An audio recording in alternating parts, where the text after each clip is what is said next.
Hi everybody, it's Peter the Potter in Maggie Valley, North Carolina. Today we're going to do the finishing or the applying the oxides or decoration to the pots that we did the last couple of days. Before we get started, we were discussing tongue marks before. Right here on this pot there's a couple of small tongue marks. I don't know if you can see them or not. Hard to see, but all I do is take my finger out on the tongue marks and just rub them out. Just a little bit of rubbing gets them to smooth out. If you can see the inside of the piece, like down inside, there's tongue marks too, and I recommend that you take them out of bowls and things like that. Right now we're going to do some finishing of these or oxides on these pots. And what I'm going to do now is I'm going to turn the camera right here, and down to the oxides, which we have here on the, I put these oxides on the wheel head here. Okay, we've, this right here is a blue oxide, and we have two Sumier brushes, one small and one large, that we've committed to this blue oxide years and years and years ago. And over here, right here, we have the red oxide, which I've just put a little water into this morning and stirring it up because we'll use some of that today too. And over here, which you can't really see, but in a cup we have a red englobe which sort of dried out, so we're putting some water back into it. And what we're going to do is we're going to do some decorating. I've already actually done this pot because this pot was done before, and this is our banding wheel, and of course we're going to center the pot by slightly tapping it. You people that that don't have Griffin grips or have a banding wheel, the best way to do this, and this oxide was thin, so I'm going to reapply some of this strengthened oxide. This is blue iron oxide, and we're just going to stir it up and just apply a little bit more to the existing rings. A bit on the top here and a little bit around the throat. And this oxide breaks to a nice blue and comes down around the piece, and that's one of the pieces. This piece here, this bowl right here, we actually rubbed the glaze out, and now I'm cleaning the wax off. And there's a little bit of an imperfection in the glaze here. I'm just going to slightly rub it out, just with your finger. Keep this clean. Set this down, and we're going to tap this into the center. The best way to practice this is with an empty tin can.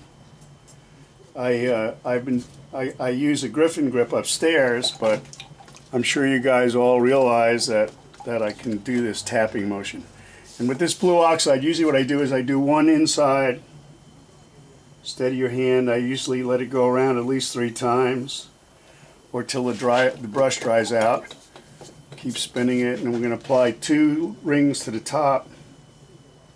That's 1, maybe a little more on there. I want to make sure I get enough on here. Okay, and then we're going to do number 2. And these give it like 2 lines of separation, and the glaze breaks to a nice blue. When this is finished, or I usually try to show you some of the finished pieces. Here's that bowl that we were working on yesterday with the mountain design in it.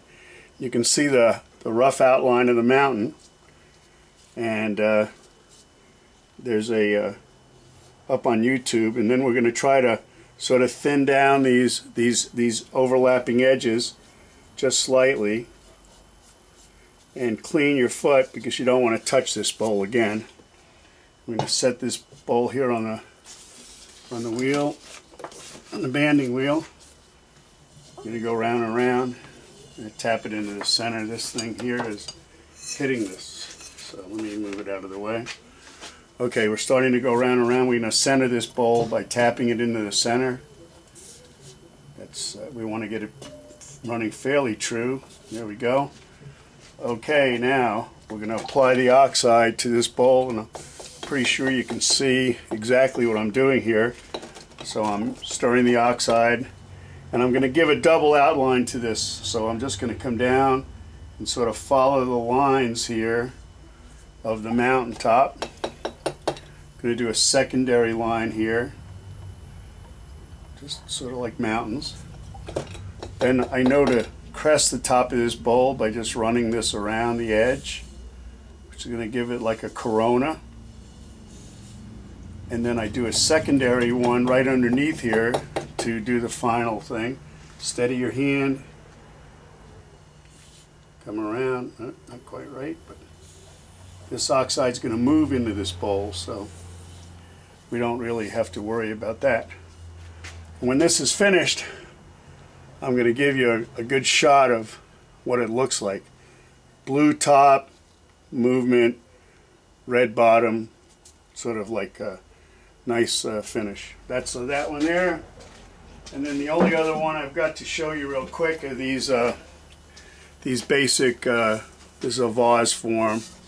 And again, we're going to clean this off on the bottom. Make sure you don't have any glaze on the bottom. And I do this many, many times during the process. Okay, this one has two defined not pin, listen to me, tongue marks, and here again, finger, rub the marks lightly. Marks are gone. On the inside, I could see these on the inside, so I'm just going to take my finger and lightly rub the inside. On a vase, it doesn't make much difference. Okay, we have rings here. We're going to set this down. We're going to get this to go around and center it again. Tapping on the side. Got it going. Okay, on this particular piece, we're going to just run the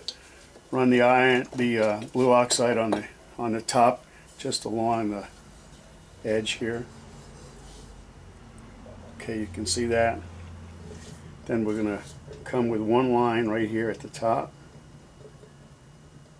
See that? Just a finer line. Make sure you got your glaze, got your brush at a point. I'm going to come on the shoulder and do another set of lines. And that's pretty much it. The firing is going to allow this to melt, and then these lines are going to graduate into this blue piece, and then you're going to get some rundown effects. And this was the original rainbow blue from Peter the Potter in Maggie Valley. What else have I got here? Well, I have one more fluted piece here, a slight drip here. We just rub it out. But on a general overall, not too much work on this piece. Naturally, again, we'll clean the bottom off real quick.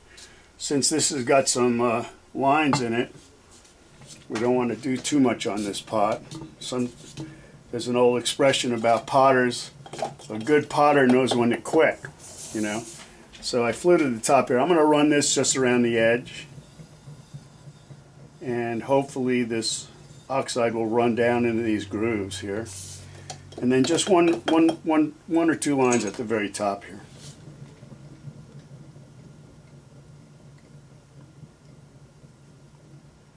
Got to make sure you get enough coloring on the pot, or otherwise it'll be blah.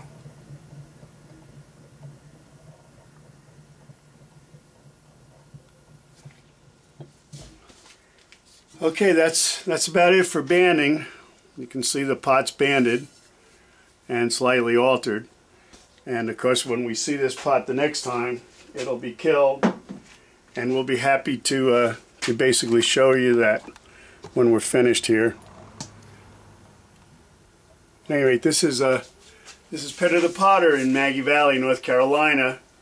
I'd like to have some commentary. If you'd like to see something else that I haven't shown you, turning wise or decoration wise or glazing wise, you can contact me through the YouTube site, and I'll be happy to answer your questions, or you can give me a call. It's peterthepotter.com. That'll give all the information, email, all the other stuff, and phone number. Thank you. Talk to you later. Bye-bye.